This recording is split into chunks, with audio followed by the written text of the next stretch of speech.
Cricket ലോകത്ത് ഇപ്പോൾ ഏറ്റവും കൂടുതൽ ചർച്ച ചെയ്യപ്പെടുന്ന ഒരു ചൂടൻ വിഷയമാണ് ഇന്ന് സംസാരിക്കുന്നത്. IPL 2026 സീസൺ അതിന്റെ അവസാന മത്സരങ്ങളിലാണ്. എന്നാൽ ഇപ്പോൾ ചൂടുപിടിക്കുന്നത് ചില ഓഫ് ഫീൽഡ് വാർത്തകളാണ്. പ്രത്യേകിച്ചും മുംബൈ ഇന്ത്യൻസിന്റെ ക്യാപ്റ്റൻ ഹാർദിക് പാണ്ഡ്യയുമായി ബന്ധപ്പെട്ട വാർത്തകൾ. മുംബൈ ഇന്ത്യൻസിനെ സംബന്ധിച്ചിടത്തോളം ഈ സീസൺ ഒരു വൻ പരാജയമായിരുന്നു എന്ന് നമുക്ക് എല്ലാവർക്കും അറിയാം. എന്നാൽ ഇപ്പോൾ പുറത്തുവരുന്ന വാർത്തകൾ ക്രിക്കറ്റ് ആരാധകരെ ഒന്നടങ്കം ഞെട്ടിച്ചിരിക്കുകയാണ്. ഹാർദിക് പാണ്ഡ്യ മുംബൈ ഇന്ത്യൻസ് വിട്ട് സാക്ഷാൽ MS ധോണിയുടെ ചെന്നൈ സൂപ്പർ കിങ്സിലേക്ക് പോകാൻ ഒരുങ്ങുകയാണോ? എന്താണ് പിന്നിലെ സത്യാവസ്ഥ?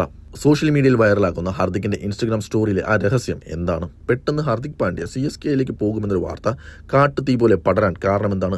അതിന് കാരണം ഹാർദിക് കഴിഞ്ഞ ദിവസം പങ്കുവച്ച ഒരു ഇൻസ്റ്റഗ്രാം സ്റ്റോറിയാണ്. ഒറ്റനോട്ടത്തിൽ വളരെ സാധാരണമായ ഒരു ചിത്രം. ഒരു മുറിയിലിരുന്ന് ലാപ്ടോപ്പിൽ സിനിമ കാണുന്ന ഹാർദിക്കിന്റെ ചിത്രമായിരുന്നു അത്. ചിത്രത്തിൽ ലാപ്ടോപ്പും ഒരു നോട്ട്ബുക്കും പേനയും ഒരു മൊബൈൽ ഫോണുമാണ് ഉള്ളത്. എന്നാൽ ക്രിക്കറ്റ് ആരാധകരുടെ കണ്ണിൽ നിന്ന് ഒന്നും മറച്ചുവെക്കാൻ സാധിക്കില്ലല്ലോ. ആ ചിത്രത്തിലുള്ള മൊബൈൽ ഫോണിന്റെ സ്ക്രീനിലേക്കാണ് ആരാധകർ സൂക്ഷിച്ചു നോക്കിയത്. ഫോണിന്റെ സ്ക്രീനിൽ സമയം കാണിക്കുന്നത് 7-7 എന്നാണ്, അതായത് 7 മണി കഴിഞ്ഞ് 7 മിനിറ്റ്. ക്രിക്കറ്റ് ലോകത്ത് 7 എന്ന നമ്പറിന് ഒറ്റ അർത്ഥമേ ഉള്ളൂ, അത് സാക്ഷാൽ MS ധോണിയാണ്, നമ്മുടെ സ്വന്തം തല. ഈ ഒരൊറ്റ സ്ക്രീൻഷോട്ട് മതിയായിരുന്നു സോഷ്യൽ മീഡിയയിൽ ചർച്ചകൾ കൊഴുക്കാൻ. വെറുമൊരു സമയമല്ലേ, അതിലിത്ര കാര്യമുണ്ടോ എന്ന് ചോദിക്കുന്നവരുണ്ടാകാം.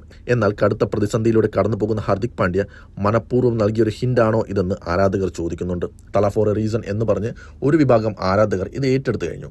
ഇൻസ്റ്റഗ്രാം സ്റ്റോറിയിലെ സമയം മാത്രമല്ല ഈ കൂടുമാറ്റ ചർച്ചകൾക്ക് ആക്കം കൂട്ടുന്നത്. ഈ സീസണിൽ മുംബൈ ഇന്ത്യൻസും ചെന്നൈ സൂപ്പർ കിങ്സും തമ്മിൽ നടന്ന വാശിയേറിയ മത്സരത്തിനിടെ നടന്നൊരു സംഭവം കൂടി ആരാധകർ ഇപ്പോൾ ഓർത്തെടുക്കുന്നുണ്ട്. അന്ന് മത്സരത്തിനിടെ ചെന്നൈ സൂപ്പർ കിങ്സിന്റെ CEO ആയ കാശി വിശ്വനാഥനുമായി ഹാർദിക് പാണ്ഡ്യ ദീർഘനേരം സംസാരിക്കുന്നത് ക്യാമറ കണ്ണുകൾ ഒപ്പിയെടുത്തിരുന്നു. വളരെ ഗൗരവത്തോടെയുള്ള ഒരു ചർച്ചയായിരുന്നു അത്. സാധാരണഗതിയിൽ മത്സരങ്ങൾക്ക് ശേഷം താരങ്ങൾ തമ്മിൽ സംസാരിക്കുന്നത് പതിവാണെങ്കിലും എതിർ ടീമിന്റെ CEOയുമായി ഇത്രയും നേരം ചിലവഴിച്ചത് എന്തിനായിരുന്നു എന്ന ചോദ്യം അന്ന് തന്നെ ഉയർന്നിരുന്നു. അന്ന് അതൊരു സൗഹൃദ സംഭാഷണമായി പലരും തള്ളിക്കളഞ്ഞെങ്കിലും ഇന്നത്തെ 7-7 ഇൻസ്റ്റഗ്രാം സ്റ്റോറി കൂടി വന്നതോടെ ഇതൊരു കൂടുമാറ്റത്തിന്റെ തുടക്കമാണോ എന്ന് എല്ലാവരും സംശയിച്ചു തുടങ്ങി. ഇനി എന്തിനാണ് ഹാർദിക് പാണ്ഡ്യ മുംബൈ ഇന്ത്യൻസ് വിടുന്നത് എന്ന് ചോദിച്ചാൽ അതിനുള്ള ഉത്തരം അദ്ദേഹത്തിന്റെ ഈ സീസണിലെ പ്രകടനത്തിൽ തന്നെയുണ്ട്.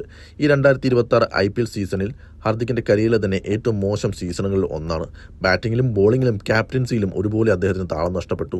ഈ സീസണിൽ കളിച്ച 10 മത്സരങ്ങളിൽ നിന്ന് വെറും 23 ശരാശരിയിൽ 206 റൺസ് മാത്രമാണ് അദ്ദേഹത്തിന് നേടാനായത്.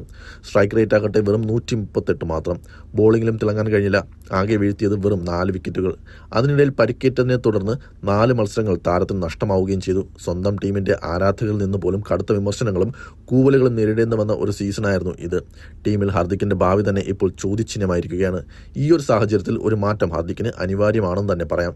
എന്തുകൊണ്ടാണ് ചെന്നൈ സൂപ്പർ കിങ്സ് ഫോമൗട്ടായ താരങ്ങളെ ടീമിലെത്തിച്ച് അവരുടെ കരിയർ തന്നെ തിരിച്ചു പിടിച്ചു കൊടുത്ത ചരിത്രമാണ് CSKയ്ക്കുള്ളത്. അജിങ്ക്യ രഹാനെയും ശിവം ദുബെയും ഒക്കെ അതിന്റെ ഏറ്റവും വലിയ ഉദാഹരണങ്ങളാണ്. ധോണിയുമായി ഹാർദിക്കിനുള്ള വ്യക്തിപരമായ അടുപ്പവും ഈ മാറ്റത്തിന് വഴിയൊരുക്കാം.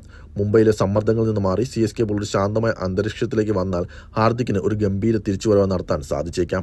എന്തായാലും ഇതൊക്കെ ഇപ്പോൾ ആരാധകരുടെ കണ്ടുപിടുത്തങ്ങളും അനുമാനങ്ങളും മാത്രമാണ്. ഔദ്യോഗികമായി യാതൊരു സ്ഥിരീകരണവും വന്നിട്ടില്ല. ഇൻസ്റ്റഗ്രാം സ്റ്റോറിയിലെ ആ 7-7 ഒരു പക്ഷേ വെറും ഒരു യാദൃശ്ചികതയാവാം. എന്നാൽ ക്രിക്കറ്റിൽ എന്തും സംഭവിക്കാം എന്ന് നമുക്കറിയാം. അതുകൊണ്ട് തന്നെ ഹാർദിക് പാണ്ഡ്യ ചെന്നൈ സൂപ്പർ കിങ്സിലേക്ക് പോകുമെന്ന ഈ വാർത്തകളെ നമുക്ക് പൂർണ്ണമായി തള്ളിക്കളയാനാകില്ല.